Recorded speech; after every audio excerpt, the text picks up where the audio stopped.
Avis vascular centre మన దేశంలోనే the best varicose vein hospital. నమస్కారం, welcome to I dream. Health talks with Vijitha కార్యక్రమానికి స్వాగతం.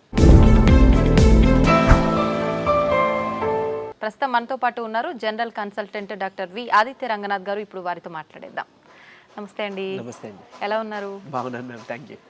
అయితే షుగర్ చాలా పెద్ద సమస్యగా మారిపోతుంది. చిన్నపిల్లల నుంచి పెద్దవాళ్ళ వరకు చాలా మందిలో చూస్తున్నాం. ఆహార రీత్యా కొంతమందికి వస్తే, జెనెటిక్స్ పరంగా కొంతమందికి, ఏదేమైతేనేంటి అందరిలో ఈ సమస్య అయితే ఎక్కువగా. ఇంట్లో నలుగురు ఉంటే ఇద్దరికి ఈ సమస్య చూస్తూనే ఉన్నాం. ఒకవేళ షుగర్ని రివర్స్ చేయాలి అంటే గనక అవకాశం ఉందంటారా? ఉంటే గనక ఆ టిప్స్ ఏంటో తెలియజేయండి. సో ఇప్పుడు డయాబెటీస్ వచ్చింది, లేకపోతే బీపీ వచ్చింది, థైరాయిడ్ వచ్చింది, లేకపోతే వాట్ ఎవర్, ఇదివరకు మనం విన్నది ఏంటి అని అంటే ఒక్కసారి వస్తే లైఫ్ లాంగ్ అది తగ్గడానికి ఆస్కారం లేదు. సో మనం ఏం చేయొచ్చు, కంట్రోల్లో పెట్టుకోవాలి.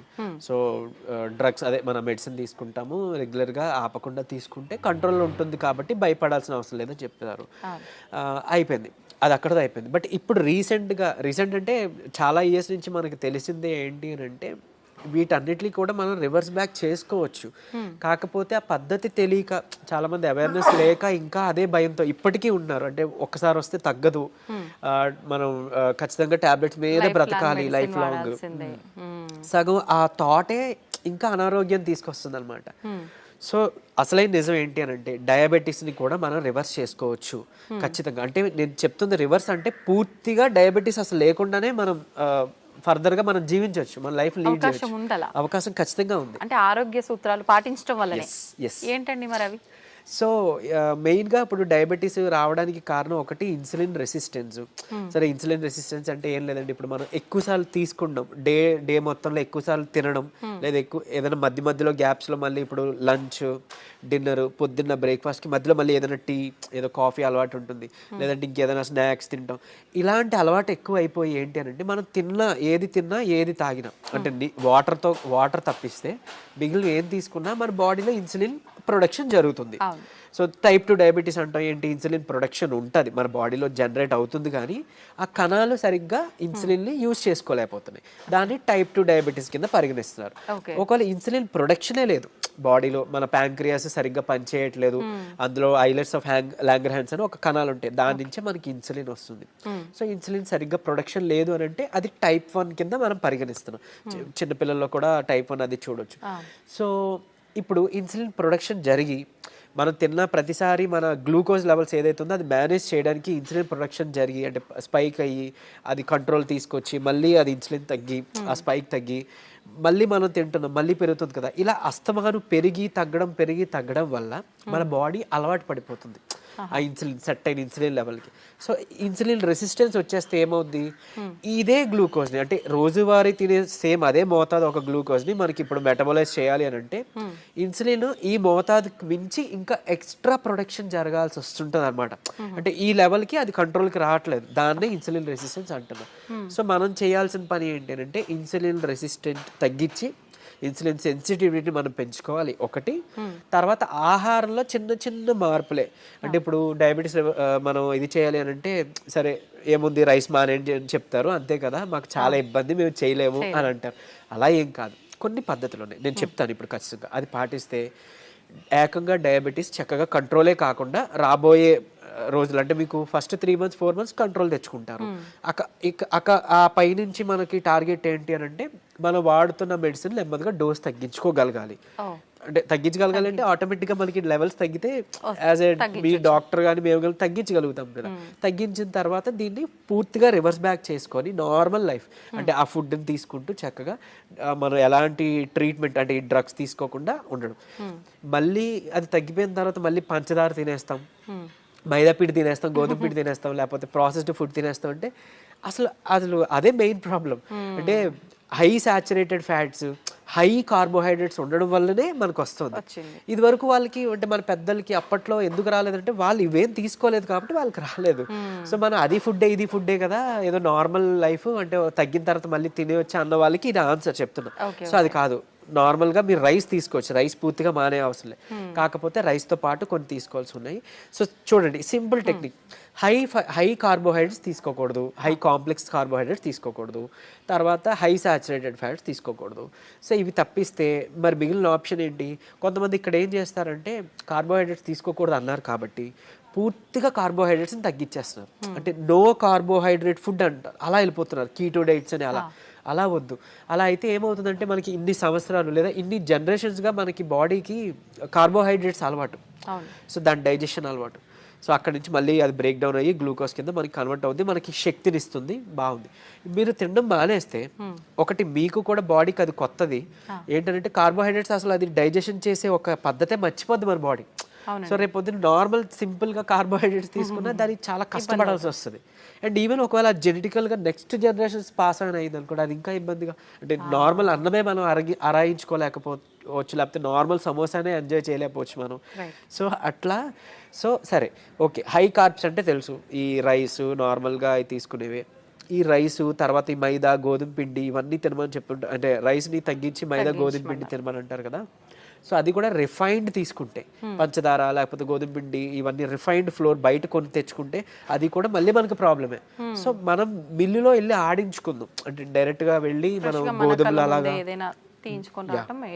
గోధుమలు, దానికి జొన్నలు యాడ్ చేయొచ్చు, రాగులు యాడ్ చేయొచ్చు, సోళ్ళు అంటాం కదా, సో అలా రాగి మాల్ట్లో తీసుకునే రాగులు అవన్నీ యాడ్ చేసి దాంతో మనం రొట్టిలానో లేకపోతే మిల్లెట్స్ ఏమైనా దానికి యాడ్ చేసి, కినోవా అని ఇప్పుడు వస్తుంది, సరే అంత అఫోర్డ్ చేయలేదు అన్న వాళ్ళకి పోనీ మనకి ఏమంటారు సామెలు, అరికిలు, గంటలు అలాంటివన్నీ తక్కువ రేట్కే వస్తుంటాయి కదా, అలాంటివి ఇంక్లూడ్ చేసుకోవచ్చు. పూర్తిగా రైస్ మానేమని నేను చెప్పట్లేదు, రైస్తో పాటు ఇది తీసుకోండి. సరే ఇదంతా కాదులేండి, ఓన్లీ రైస్ నాకు కర్రీ మాత్రమే అలవాటు ఉంది, పోనీ ఇంకేదైనా సింపుల్గా చెప్పండి అని అంటే ఉంది ఒక పద్ధతి.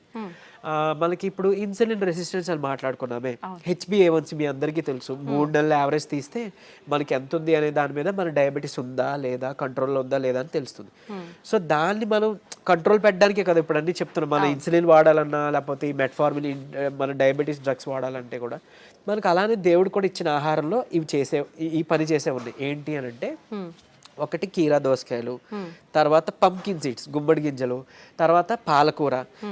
వీటిలో ఏంటంటే పాలకూరలో తర్వాత పంకిన్ సీడ్స్లో వైటమిన్ ఈ ఉంటుంది, అది మీ HbA1cని చక్కగా కంట్రోల్ తీసుకొస్తుంది. అండ్ ఇప్పుడు చెప్పిన ఆహార పదార్థాల్లో మీకు ఇన్సులిన్ రెసిస్టెన్స్ని తగ్గించి సెన్సిటివిటీని పెంచే ఉండే.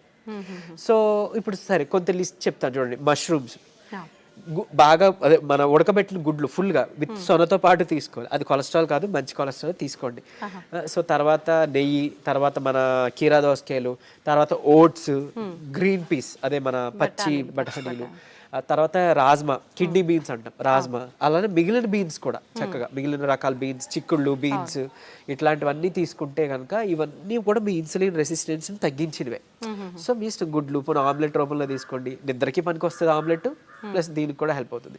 సో ఈ ఫుడ్ని మీరు కంపల్సరీగా క్యాబేజీ, కాలీఫ్లవరు, సో బ్రాకోలీ కానీ ఇలాంటి ఇవన్నీ కూడా మీ ఫుడ్ డైలీ ఫుడ్లో ఏదో ఒక రూపంలో ఇంక్లూడ్ చేసుకోండి. ఏదో ఒక్క పదార్థమైనా అట్లీస్ట్ కర్రీ, మనం అది వదిలేసి మిగిలిన ఏవో తీసుకున్నామంటే మళ్ళీ కంట్రోల్కి రాదు. మీ అందరికీ తెలిసిందే, చాలామంది ఎక్కువ పాలకూర కూడా తినరు.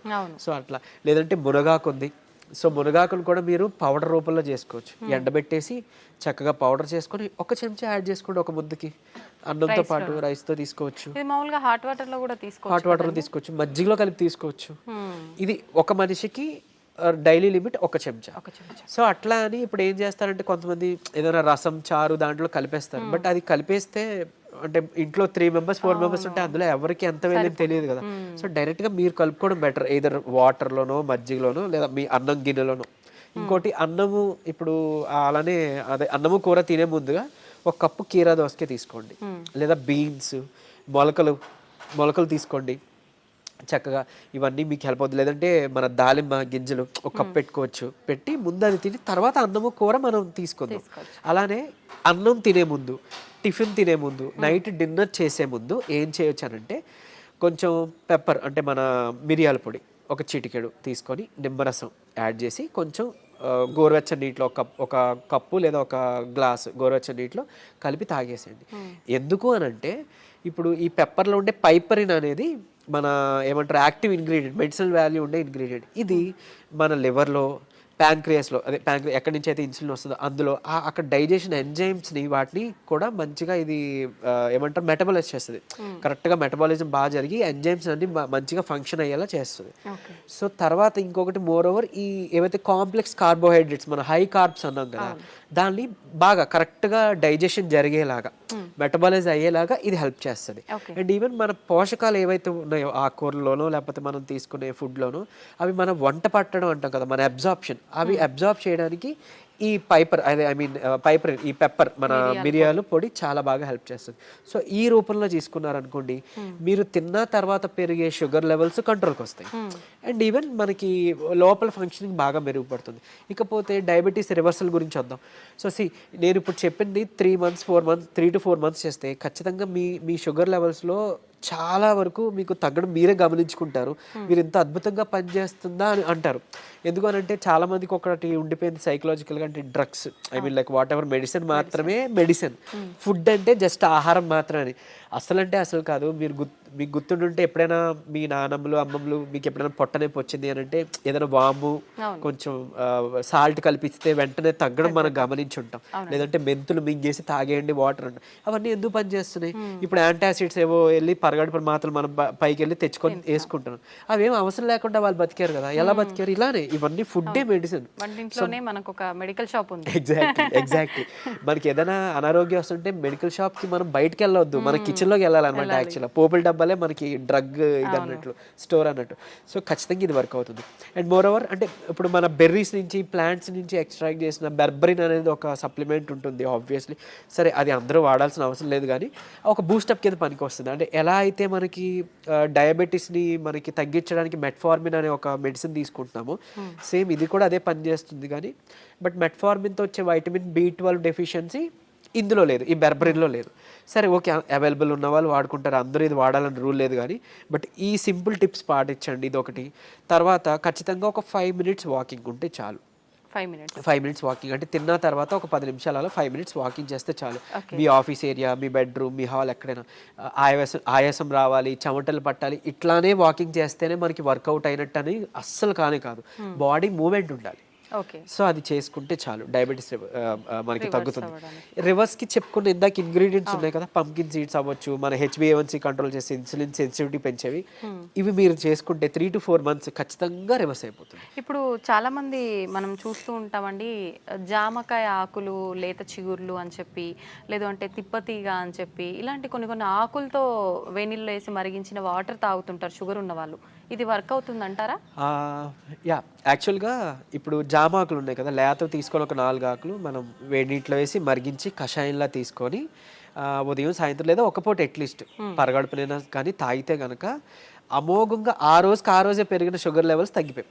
సో నేను ప్రీవియస్ వీడియోలో జామాకులు కషాయం గురించి చెప్పినప్పుడు చాలా మంది ఫోన్ చేసి అంటే ట్రై చేసి చక్కగా ఫస్ట్ నమ్మారు, ట్రై చేసి ఒక 2 daysలో వాళ్ళు ఫోన్ చేసి సార్ అంటే మాకు 1 day 2 dayలోనే ఇంత బాగా పనిచేస్తుంది, కంటిన్యూ చేయొచ్చు అంటారా, ఎక్కువ కాలం అన్నారు. బేసిక్గా చేయొచ్చండి, చేసుకోండి అని చెప్పారు.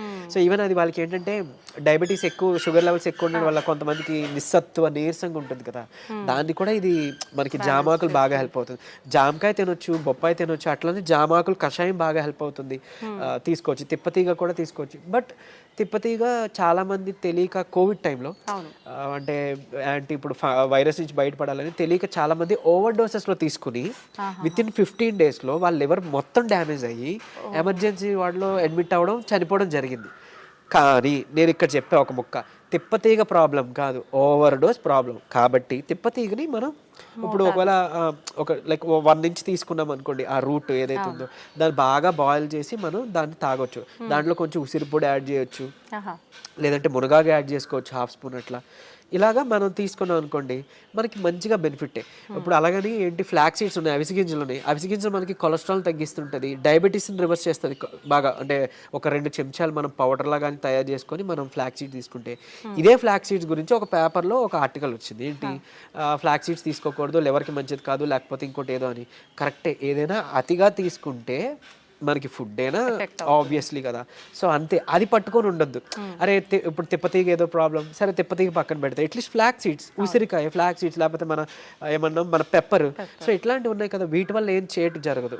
డ్యామ్ షూర్ మంచిదే. సో లిమిట్లో తీసుకోండి. ఇంకోటి ఫ్లాక్ సీడ్స్ గురించి ఇప్పుడు మాట్లాడుకున్నాం కాబట్టి చాలా మంది తెలియక దాన్ని పౌడర్ చేసి స్టోర్ చేసుకుంటున్నారు. వద్దు, అది ఏంటి అని అంటే ఆక్సిజన్ కి సెన్సిటివ్ అనమాట, ఎయిర్ సెన్సిటివ్ యాక్చువల్గా. దీన్ని మనం ఎంత ఎయిర్ టైట్ దీంట్లో స్టోర్ చేసుకున్నా, ఎంత అమోఘంగా పనిచేస్తుందో ఇది అంత చేడ్ చేస్తుంది స్టోర్ చేస్తే. ఆక్సిడైజ్డ్ అయిపోయి మనం ఎంత ఇది చేసినా అది అయిపోతుంది. సో ఫ్రెష్గా తయారు చేసుకోండి. ఒక 2 చెంచాలు చిన్న మిక్సీ గిన్నెలో మాత్రం అవుతుంది, పెద్ద మిక్సీ గిన్నెలో అవ్వదు. సో చేసుకొని మీరు బటర్ మిల్క్లో మిక్స్ చేసుకోవచ్చు. కొలెస్ట్రాల్ తగ్గుతుంది, డయాబెటీస్ రివర్సల్కి హెల్ప్ అవుతుంది. అండ్ ఈవెన్ మనకి బయట బనానా ఫ్లోర్ అని దొరుకుతుంది, అరటి దీని నుంచి తీసిన పిండి. సో అది ఆన్లైన్లో వాటిలో అవైలబుల్, దాన్ని తెచ్చుకోండి. ఒక చెంచా చక్కగా బటర్ మిల్క్ దీంట్లో మిక్స్ చేసుకోండి. ఈ ఫ్లాక్ సీడ్స్ని మిక్సీలో పౌడర్ చేసుకోండి, పరగడుపునే తాగండి. మీకు డయాబెటీస్ని కంట్రోల్ రివర్స్ చేయడానికి హెల్ప్ అవుతుంది. ఎందుకు అని అంటే రెసిస్టెన్స్ స్టార్చ్ అదన్నీ ఉంటేనే మనకి యూజువలీ చాలా ఇదనమాట. సో డయాబెటీస్ రివర్స్ చేయడంలో ఈ అరటి ఫ్లోర్ ఏదైతే ఉందో అమోఘంగా పనిచేస్తుంది. ఒక్క చెంచా చాలు, మీరు తినే దాంట్లో ఎందులోనూ కలుపుకోవచ్చు. ఈవెన్ ఏమంటారు, మీరు తినే ఏదైనా అట్టు రొట్టెలో వేసుకోండి, లేదంటే ఇలా బటర్ మిల్క్లో మిక్స్ చేసుకోండి. ఇది ఖచ్చితంగా మీ డయాబెటీస్ రివర్సల్కి హెల్ప్ అవుతుంది. సో ఎందుకు, ఇన్సులిన్ రెసిస్టెన్స్ మనకి మెయిన్గా రివర్స్ అవుతుంది కదా, అంతే. ఇదే సీక్రెట్ ఫార్ములా, ఇది నమ్మి చేయండి. నిజంగా చెప్తున్నా, మీరు ఇయర్స్ డ్రగ్స్ అది వాడాల్సిన అవసరం లేదు. అండ్ ప్రీవియస్గా ఒక వీడియోలో నేను చెప్పాను, లైక్ పరగడుపున ఒక చెంచా కలబంద గుజ్జు తీసుకోండి అని.